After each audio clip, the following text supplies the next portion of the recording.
Hello and welcome to another episode of Those Two I Am Guys. I'm James Kennedy and I'm here with my co-host Tony Earp. Say hi, Tony. Yeah, hi guys. Thanks to our viewers and listeners for joining us today. We do appreciate you taking the time to do that. How are you today, James? You okay? I'm fantastic, other than a severe bout of man flu. You know, I've had the limb sip, I've got the water, I'm good to go.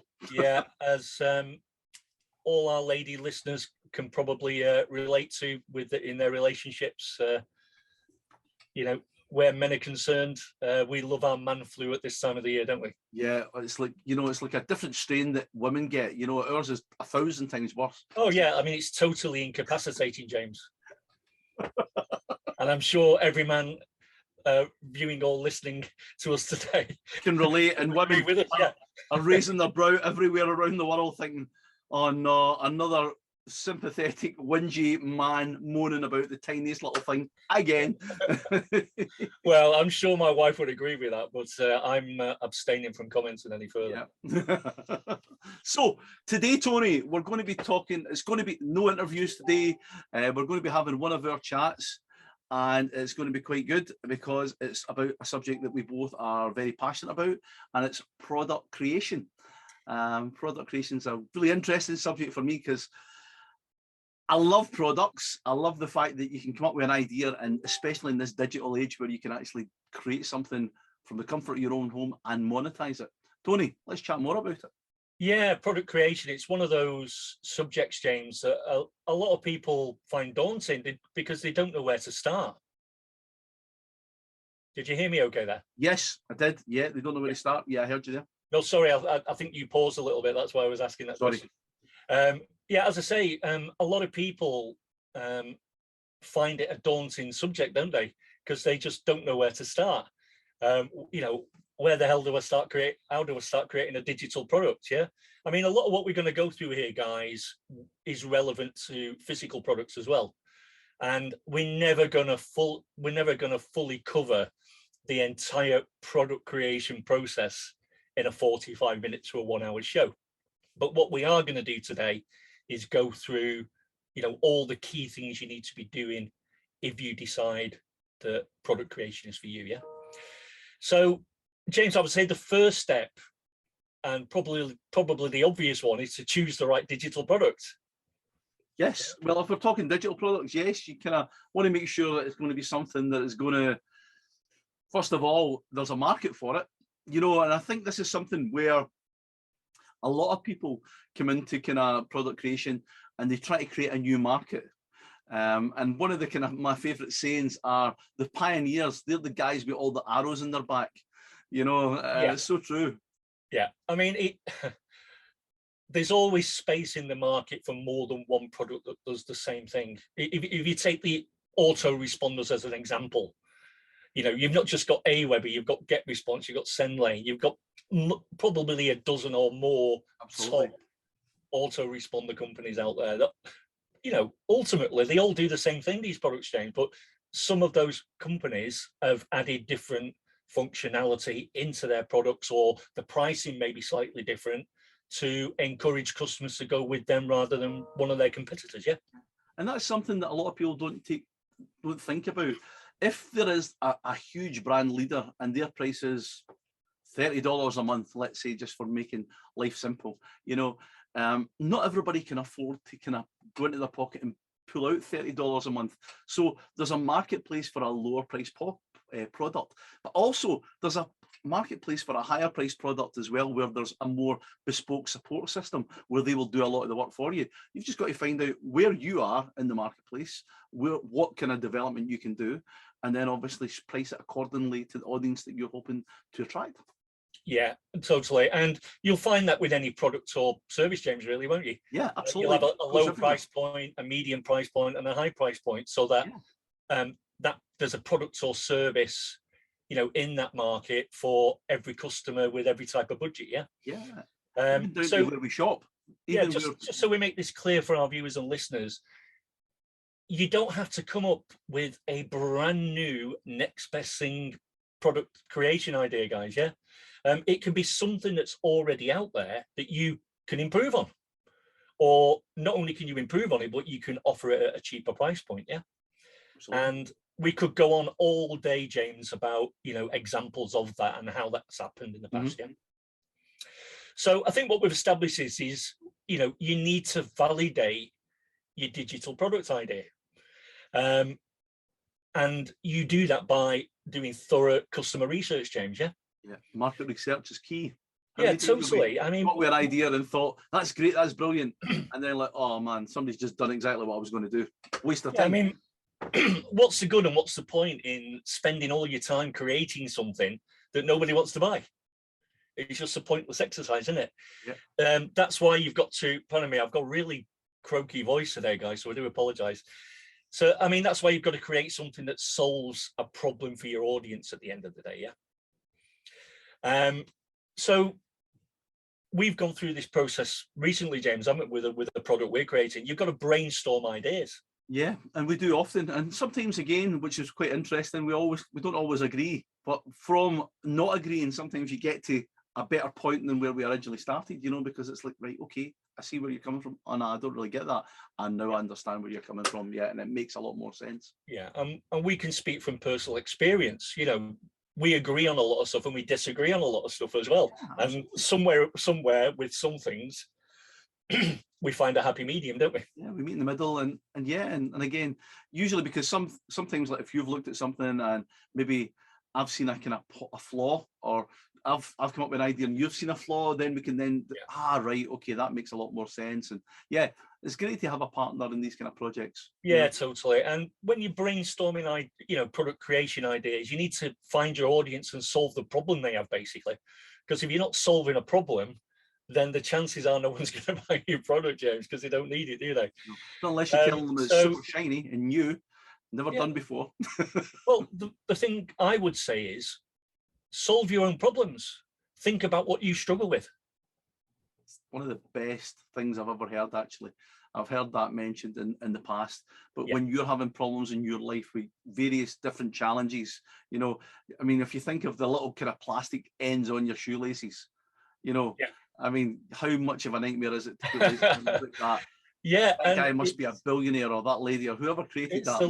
It's a little product creation ideas like that. Tetra Pak. It's the people that have done their research that have realised that that's an actual problem. Exactly. Yeah, exactly.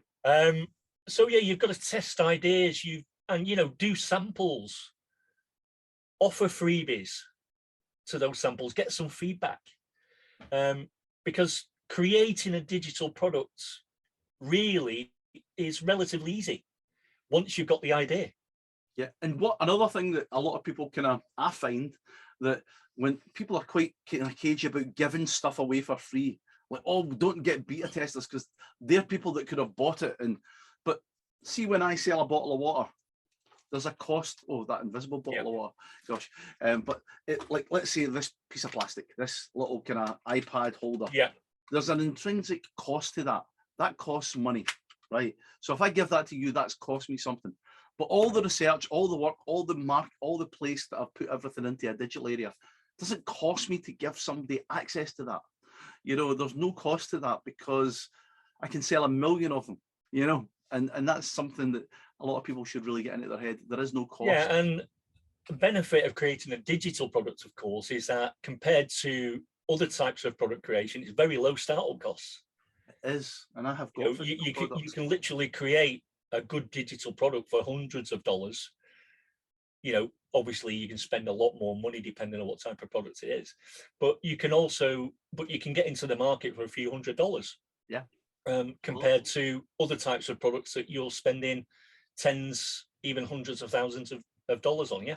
And even, Tony, realistically, I mean, if your product is an educational course, for example, you wouldn't even have to have hundreds of dollars. You know, I mean, literally you could, if you had hosting and you had the skills to create the branding yourself and things like that, you could do it for yeah, I mean, some of our viewers and listeners, they may have watched or listened to our the episode we did on PLR, James. Wow, perfect one. Yeah. I mean, if you've not watched that, guys, or listened to it, go and find that episode on our YouTube channel and watch and listen to it. Yeah. Be aware, it's a monster. It's an absolute Yeah, but what the reason I mention that, James, is what good quality PLR can do. It can give you a good foundation to start the product creation process. Yeah, so you don't have to start from scratch. You've already got a foundation there to build on. Yeah, absolutely. Yeah. You know, I think what we're trying to establish here and make it clear is that the hard part is finding your audience and communicating why your products in particular is ideal to solve a pain point, because that's what we're looking for, James, isn't it? We're looking for the pain points. Absolutely. To, you know, to build that product around. Yeah. Goes back to what we were saying about solving a problem. Yeah. Yeah. Is that ADA? ADA's a good kind of concept, isn't it? Agitate. Yeah. Yeah. You're talking about the copywriting. Yeah. Perspective, mate, aren't you? Yeah. Yeah. I mean, ideally, what you want to see is plenty of competition in the market. Great way to do that is to search for the main keywords for your product idea on Google or Facebook in the ads, because I guarantee you, if people are spending money on ads for that type of product, there's a market for it. It's definitely selling. No one's going to, again, you know, Facebook, I'm not sure about Google, but I know Facebook, they have an ads marketplace where you can see all your competitors' ad campaigns, how long they've been running them for, and all that key data.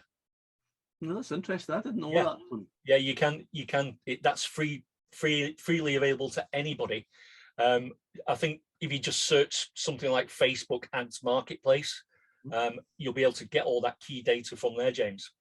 I will take a note of that myself personally. Yeah, and really interesting. I think it's fair to say that if you're finding competitors with a similar type of product, doesn't have to be an exact product, but a similar type of product that have been running ads on Facebook for months, if not years, I think it's safe to say that there's a market for that product and they're getting a return on their investment. Yeah, without a doubt. Well, I've taken note of that one personally. So, guys, it's these little kind of golden nuggets that even I can extract out of Tony during the conversation. So, take notes of these things, because this is really, that's doing a lot of the research for you.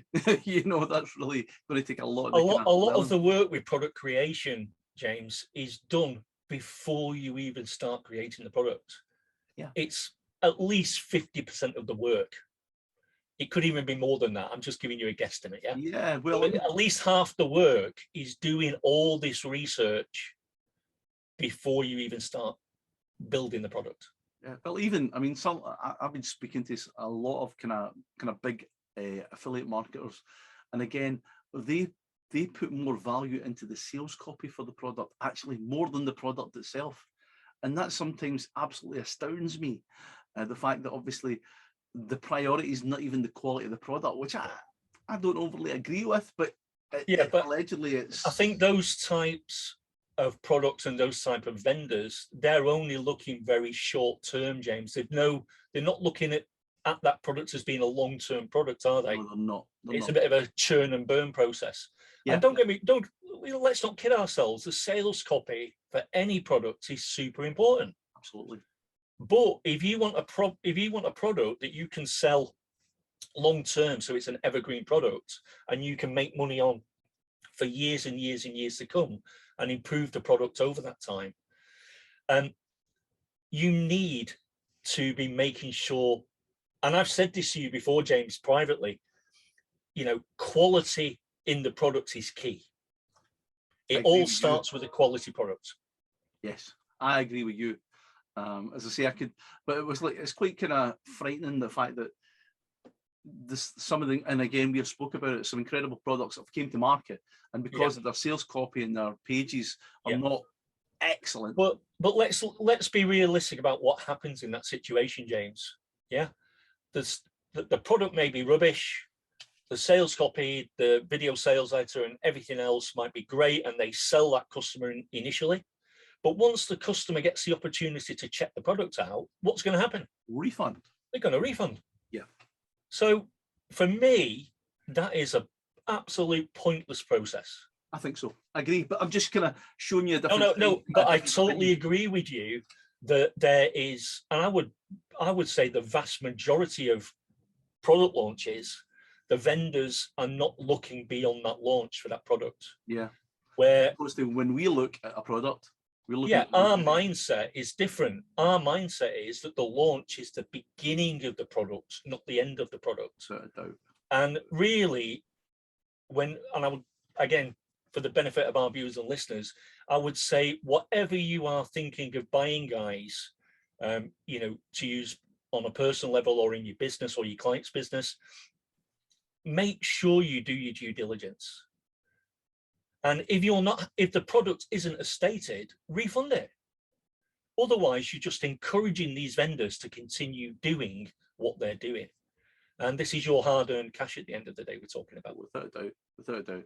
Again, I mean, one of the things I would say from my point of view and how I used to be as a buyer of products like this, I would buy products, and because it was sounded great and it sounded amazing and I was going to do it, but I never really had the time to actually get into it. So I would leave it there and never actually open the product because I was going to get back to it when I had time, and I never had time. So the refund process never ever applied to me because I never actually opened it to do the job, you know. And I think that's something that a lot of people don't do either. So make sure that you get in and check things out. I mean, what I'm going to tell you right now won't come as a surprise to you then, because I've sold products, quality products, I may add, and I've had customers, and I can tell by the stats in the members areas, I've had customers that have never even logged in to the purchase. Crazy, isn't it? It is. I mean, I just don't understand that. That's just somebody buying something for buying sake. And it does happen, though. And there's let me make this clear to everybody. Let me make this clear to everybody. And this is just a bit of free advice from somebody like James that's bought a lot of stuff over the years that he's never should have bought. Okay, yeah, I agree. But you get older and wiser, James, don't you? With experience, especially. If you're not buying something to educate yourself, to make a task simpler, or buying it because it's going to earn you money by offering it as a service to a customer, then you've got to ask the question, why are you buying it? Yeah, because I mean, we've all got hooked on this kind of hypnotic copy. Oh, this is great. I could do this. I could do that. I could do this and make money being this guy that does this thing that I've never done before. Guys, and I could be the new guy. And the reality is, I'm not that guy, but I bought it. It says push button, free traffic, or anything along those lines. Don't buy it, in my opinion. Where's that barge pole I was looking for? I can't find that barge pole. Oh my God. So just getting back to product creation, because we went off on a tangent there, didn't we? What we're saying basically, guys, is do comprehensive research. And another top tip would be use something like Google Trends, James. Have you ever used Google Trends yourself? No, it's something that you told me about, but I have not had any need for it yet. It's a really great free resource from Google. And what that allows you to do is put in the keywords and phrases around your product idea. It doesn't have to be exact. You can put a broad range of keywords and phrases around your product idea, and it'll tell you what the search volume's been like for that type of product over the last year, 5 years, last month, the last week. So it gives you a good indication if people are searching for that type of product. Yeah, that's cool. So if you've not used it yourself, James, we spoke about it. If you've not used it yourself, honestly, go and check it out. It's a really amazing, valuable resource that Google offer you. Yeah, I just took a note of that again in case it escapes me, but once again. And another thing I would say is, just bear with me a second. Another thing for product ideas, James, that you could do is you could build a product around your expertise. Yes. Now, a great example of that is a really great vendor we had on our show last week, Steve Miller. His current product and his next product both about his two passions in life, which is video and photography. Yeah. So he's taken his knowledge of what effectively is his hobby, and he's turned both of those passions into a digital product. How amazing is that? It is amazing, because not just is it an amazing idea, because I have actually created products like that myself, but that product in particular is actually exceptional. Yeah, it really is. Yeah. And again, guys, and I think the reason why it's so exceptional is because he's been doing video editing, he's been doing live streaming, he's been doing photography for decades. So he's now put all that knowledge and expertise into a really group, if I do say so myself, a really great structured course that's very easy even for a beginner to understand. Yeah. So don't dismiss that, guys. If you've got a particular skill or a particular passion, you know, a hobby or whatever, don't dismiss that as being a product idea, because it could be. And that's what I was going to say there. And, you know, a lot of people think, oh, no, not me. I'm not an expert. There's people way better at this than me. And, you know, this is the self-defeatist kind of, like, not giving true value to what you have, you know, because I felt like, you know, I've created a couple of magic training courses online, etc., etc. And I think, oh, but there's guys that are 1,000 times better than me. But there's guys that are 1,000 times better than me that were never able to make a full-time income doing what I've done. Yeah. So sometimes you just need to take a step back and say, wait a minute, is there people out there that would like to know what I can do? Is there people out there that would like to make money doing what I do? And the truth is, yeah, of course there is. And that's when you can say that there is a product. You don't need to be the best in any industry. No. You just need to know more than the person before you. Because absolutely, even if you're a month ahead of them, you could be learning a month in advance and then teaching what you learn. I'll give you an example of that, James. And again, I've discussed this privately with you last week, I think it was. I've been interested in NFTs, non-fungible tokens.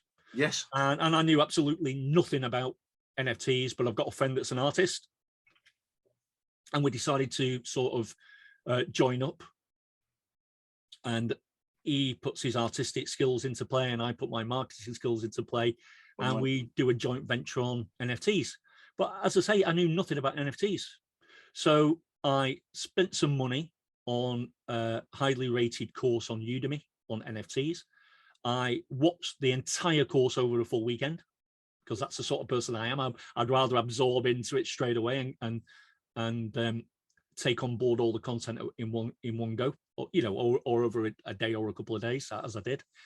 But what that's given me now is that I now know 100% more than somebody else that knows nothing about NFTs. Absolutely. So that's a perfect example of what you were just saying, really. Yeah. And I think the thing is, you know, I mean, if there's something that you're passionate about, you don't need to, not everybody wants to make money with a course as well. That's something to think about. You know, you might be a lady who does flower arranging, or a gentleman who does flower arranging, for that matter. I'm just throwing something into there, and you don't make any money from it. But there's somebody out there that wants to learn how to do flower arranging just like your arrangements. Yeah, absolutely. So whatever your skill is, whether it's knitting, whether it's baking, whether it's confectionery, whether it's IT, whether it's internet security, whatever, you know, learning how to do all these little things. People don't know all this, and they will pay you. Knowledge is power, and knowledge is the finest currency you can ever make use of. I remember years ago, I'm going back several years, maybe longer. There was a young entrepreneur that did a course on ClickBank around building chicken coops, and he made hundreds of thousands of dollars on that product. Absolutely. So that just shows you the possibilities, guys. One thing I will say, whatever digital product you decide to develop, whether it be an ebook, a software, a WordPress product, you know, a theme, a plugin, a training course or whatever, one of the things you need to make sure we do, and this goes back to our branding episode, James, is you need to make your product visually appealing. If it's a design product, that's not a problem, because you can showcase your designs, of course. As we know about this, because we've been doing this the last few days, James, haven't we? Yeah. But for a software product, you know, and again, we're talking about copy and sales pages and everything else that's all related to this. You need to make sure that your product is as visually appealing as possible, on the box shots and everything else. Yeah. Yeah. Because people are buying that, James. Yeah. They're buying that before they actually get access to the software or something, aren't they? Yeah. And a lot of people kind of don't think that box art is important, but see, when you're trying to sell digital zeros and ones, because that's what you're selling. You're selling nothing. You're selling digital fairy dust, because they don't actually have something that they can take off their computer and put it on their shelf. It's not like buying a book, it's access to a platform. You need to make it feel real, and you need to make it feel valuable. So creating these boxes and all these DVDs and things like that then gives people the more of an understanding of the magnitude of what they're getting inside the platform, and sorry, as you said, we're dealing with non-tangible products, aren't we? Yes. We can't touch them, we can't feel them. No. Like if you go and buy a car, you can sit in the car, you can smell the leather, you can touch the paintwork, you can try all the gadgets out. You can't do that with a digital product. I mean, okay, you can sort of, with a lot of softwares, you can try the demos out and that sort of thing. But when you come to buying, we're talking about buying the product, landing on the sales page, you need to have spent as much time on the quality of your graphics as you do on actually developing the product. Yeah. It's equally as important. Yeah. Yeah, because people need to see what they're getting for their money, and and good explanations. I love when I go to a sales page and they show you like CD one or video one, and you see a DVD box with a disc.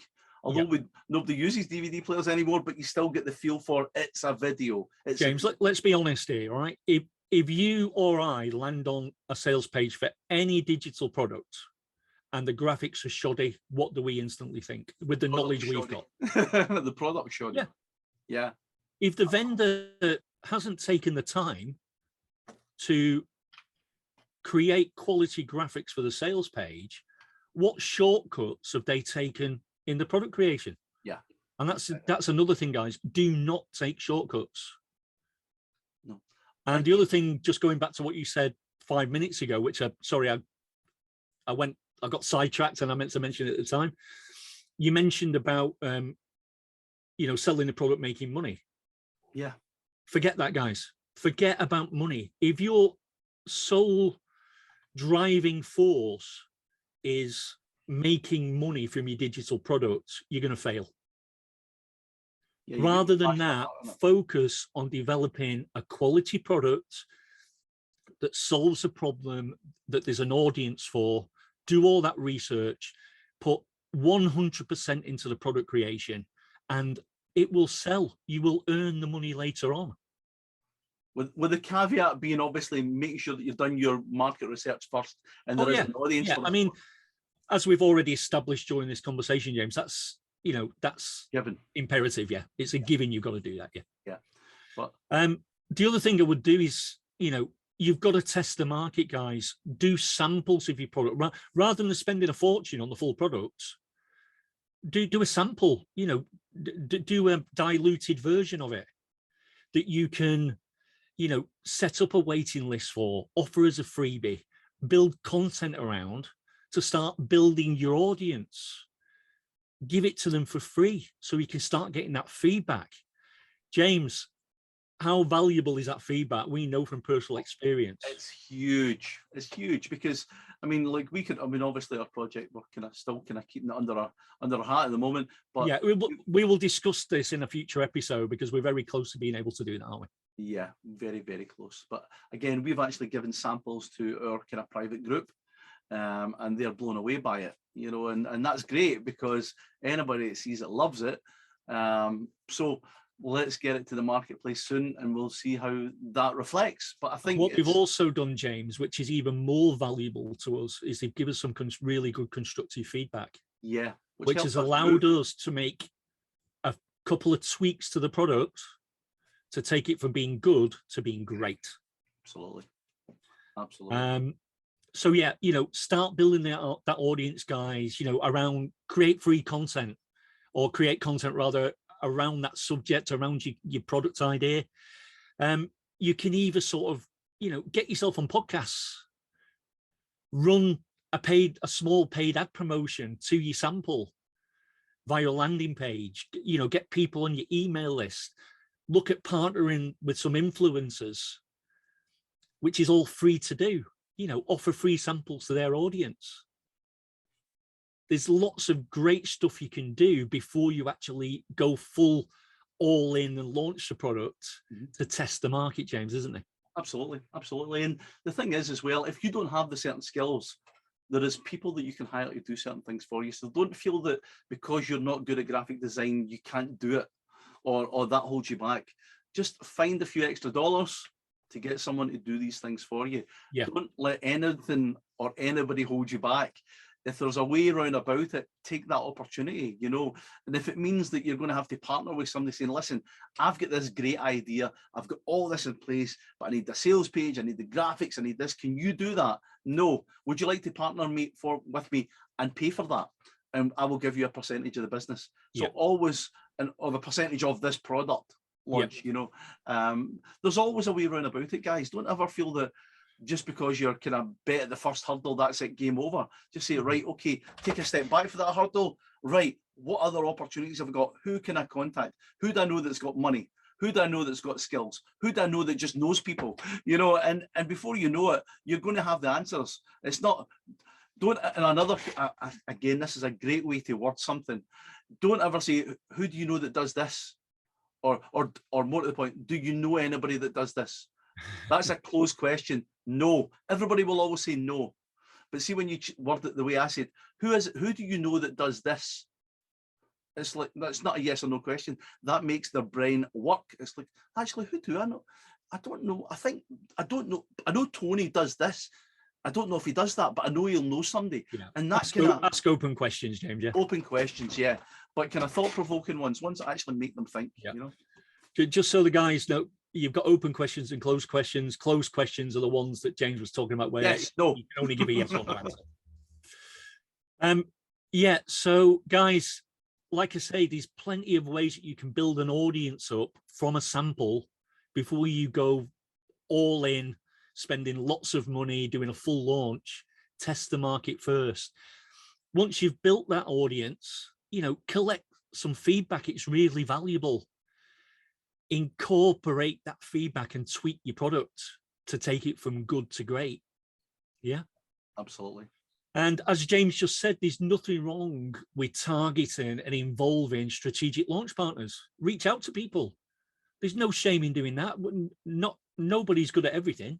No, definitely. I'm certainly not. James is certainly not. He's got a great skill set. I've got my own strengths, and together we complement each other. Absolutely. And that there's no reason why that shouldn't be exactly the same for yourself. So don't be scared of reaching out to people. What you'll find with a lot of entrepreneurs is that they're more than happy to collaborate with the right people. I've certainly found that anyway, James. Have you? Absolutely. You know, I mean, and again, if you have got any great ideas and you want to come and speak to me or Tony, you know, I love the opportunity to find other projects to be involved in, and not just from the monetary point of view, but to be involved to help a new great product get to market, and obviously have my name on it. I like to see my name on things, you know. I like to say I was involved in that. That wouldn't have got to market had I not done this, you know. Yeah. It gives me a great buzz, and it's not always about the money, you know. Make a lot of money.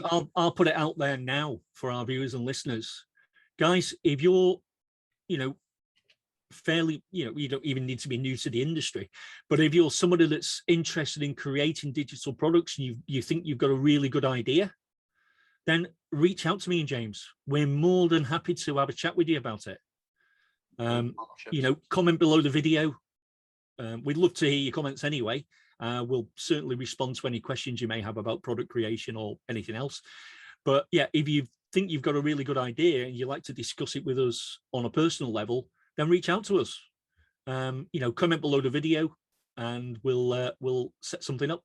Yeah, absolutely. As I say, I mean, all the technical side of things that you do, Tony, like setting up the obviously the JV through like different sales platforms and sales copy and things. I mean, and don't, guys, if you are considering this, don't expect this product to be on the marketplace tomorrow or next week, because we don't want a fly by your seat of the pants type product that's not going to be great all I would say to you is, if you're thinking about putting a product out there, if you were to hold that product up beside you to be like, I'm really proud of this, if you can't say that you're really proud of this product, then it's probably not the right product for you, or you need to go and do a bit more work on it. Yeah. And as we've already established during this conversation and this episode, James, doing your market research is key. Huge. If you go on Amazon and you look at all the ebooks for sale on there that have sold 2 or 3 copies, of it's, you know, mum and dad bought it because the person that's wrote that book has not done any market research around the subject or the topic. I'll hold my hand up to that. I've got a magic book up there, and I think I've sold about 2 copies. Well, I didn't even know that. That's news to me. Yeah. But No, I think absolutely. that proves what I'm saying. You know, you've got, doing your market research is a key part of the product creation process. Yeah. And if you're not doing, you know, thorough research, your product's going to fail, guys. Yeah. I'm telling you that now. I was going to say, Tony, you know, it's easy in this day and age. It's easier than ever to create products and get them out there, which is a major plus. But the major minus is other people are doing it as well. So the marketplace is absolutely fierce. So you've got to be doing it bigger and better than the other person, or you've got to have a unique spin on it. So make sure that that's there. And that, absolutely, yeah. you've got to be going over and above what your competitors are prepared to do. Always. And that means in the effort you put into your product creation, your marketing, your pricing, you know, everything. And again, we could this episode could go on for hours, guys, if we tried to cover every aspect of this. Yeah. But really, you know, once you've launched to that initial audience, then once you've got all that feedback and implemented it and took your product from good to great, you can expand then, do a full launch, James, scale from there. You know, after the launch, you can use content marketing, you can use SEO, you can use paid ad campaigns to make your product evergreen so you can continue earning money from it. Yeah, absolutely. The one thing I really want to emphasize is do not cut corners, because it will come back to bite you in the backside.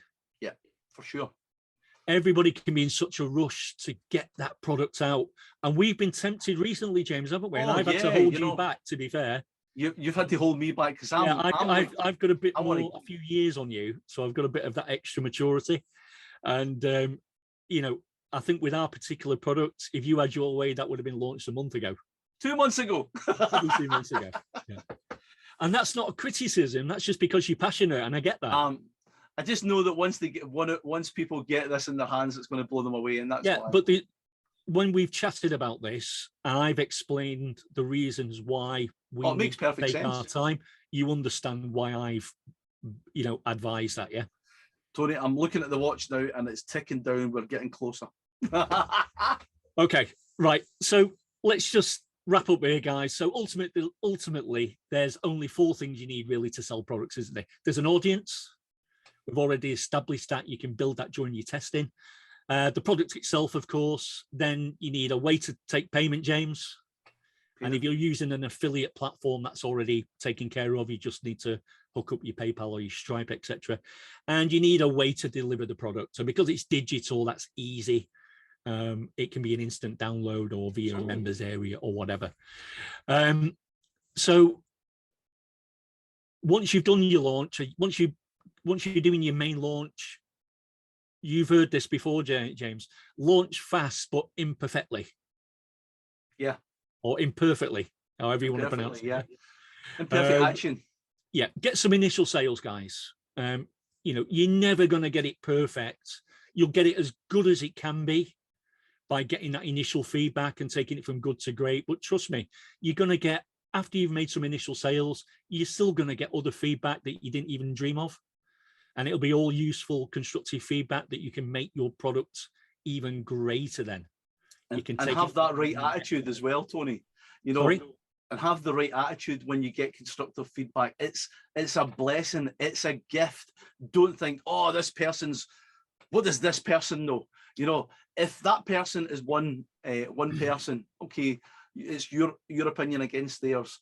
But if 2 or 3 people come back with the same problem, then you've missed something in the product, and you should be taking every single, even if it is one person, you should be taking everybody's opinion on board and seeing how you can look at that to make your product better. If it's possible, if it's financially viable, there's no reason why you shouldn't be doing it. No, and I think all comments deserve the same respect, don't they? Yes. After all, they are all paying customers at that point. Yes. So they have a right to sort of give their opinion. I know people say that the customer is always right, and some people totally disagree with that. But in my opinion, I feel that the customer is absolutely always right. Now, you might have a carnaptious, a grumpy old so-and-so that's just never happy. And if that's that type of person, and no matter what you do, you can't please them, then there's nothing you can do in that situation. However, if someone is genuinely bought a product with the best will in the world, and you have told them that it does this, this, and this, and it's not doing what you've promised, then you need to make that right. You've got to, because that person could be your customer on the next product or the next whatever, and your next product might be a monthly product where you're not just looking at, you're not looking at just acquiring that customer in that first instance. You're looking at them being a customer for years to come on your future products, aren't you? Absolutely. You may want to promote, as you're building your list, you may want to promote other vendors' products to them as an affiliate and earn money, some money that way as well. But value everyone's opinions, guys, and you will come across people that are just really unreasonable. If you're not prepared to take all these different types of customer feedback, don't create a product, guys. Yeah. If you're really sensitive to that, I would say don't create a product. You've got to have a thick skin. You've got to appreciate that they're a paying customer and they're entitled to their opinion. And you will get people that are just totally unreasonable. But, is that not the same for every company? Every business, it's the general public. A lot of people say, I love working with the general public if it wasn't for the general public, because as I say, you can't predict them. Yeah, and just one thing I meant to touch on earlier, guys, just to finish off the show. We were talking about giving free samples away earlier, James. Yeah. Even the big companies do this, guys. Yeah. If you take Adidas or Adidas, depending on how you pronounce it, where you are in the world, for me, it's Adidas. Me too. They actually offer free products for testing.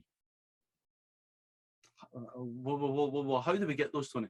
If you search Adidas product testing, they'll actually send you samples of their clothing and footwear, James, if you qualify. Right. So that I'm an athlete. So then you can give them your feedback, on their footwear, on their gym wear, etc., and you get to keep that merchandise. Nice. And they're not the only big company that do that. There's lots of them that do that. Well, think about it when you go into a supermarket and you got the middle aisle and there's somebody giving you food samples and things like that. Yeah, great example. Yeah. I mean, everybody's looking to find out what you think. They might have the best idea in the world, the best marketing. They think they've got the best recipe, but until they get it into the mouths of the masses, then they don't know. What they're doing there, as you know, it's obviously physical rather than digital, but they're testing the market, aren't they? Of course they are, as we do online. Yeah, so it's all relatable to what we've just had during this conversation and this episode. Absolutely. So, yeah, guys, the only other thing I'd say is if you've got any questions, feel free to drop them below the video. We're more than happy to respond. If you think you've got a great product idea yourself that you need some help with in getting it to market, then, as we said earlier, drop the comment below the video and reach out to me and James. Yeah, we would be delighted. We love to work on new projects. And let's be honest, Tony, I mean, there's only so many ideas in our heads that we can come up with, so sometimes people come into this marketplace with fresh eyes and they see things that we don't see because we've been here for such a long time. And it's lovely to see that, because sometimes it's like, that's the aha moment. How come we never thought of that? Because we're so in the zone that we never, And let's be honest, James, I mean, not every product idea is a great idea. And for every 100 you get, you might get one golden nugget and the rest are just not viable. Yeah. And by the way, and don't feel that you need to if we decide that it's not for us, then don't think that it's not possible. It just might not be a good fit for us. But we'll definitely give you, even if you come to us and it's not for us, we'll definitely give you some constructive criticism, how we can help. We think you can change or adapt it. So don't feel as if you're sitting on the fence like, oh, it's not good enough. We want to know, and we're happy to help you because our viewers and listeners are absolutely the world to us. But it doesn't mean that we can always work with everybody, because we've only got so much time in the day as well, haven't we? Yeah, I mean, even if we can't get involved on a JV basis, James, as you just said, we're more than happy to give somebody the right guidance and point them in the right direction, give them some free advice. Yeah, without a doubt, without a doubt. Well, Tony, anything else before we go? It's been a good session today. That's it. It's yeah, like I say, it's just an overview, an overview of the product creation process and the key things you should be looking for and looking to do. If we wanted to go through the whole process, this is a at least a week's video training course, isn't it? I think that could be a course for a few itself, $100s. Yeah, I think that might be one of your next products, actually having to do that, because it is so intense, So yeah. Well, I've got a friend of mine who actually sells a product creation blueprint product. And I won't mention him on here because we're not obviously trying to market anything. No. But he sells that course, James, for $997. Yeah. And it would be worth every penny, if I'm being honest, because it would be if you're a total newbie to product creation and you want to understand the full process. But I'm mentioning that because I'm highlighting that we're never going to be able to fit the full process into a 1-hour show. No. So we'll give you the best overview we can during this episode, guys. Yeah. Excellent. Okay. Any questions, ask them below the video. We're more than happy to respond. Yeah. Absolutely. So once again, guys, thanks for watching. Thanks for listening. We really appreciate your support. So please like and subscribe, hit the bell notification on the YouTube channel. Please share the podcast with your friends, rate the podcasts. We really want to grow this and obviously give you as much value as we possibly can.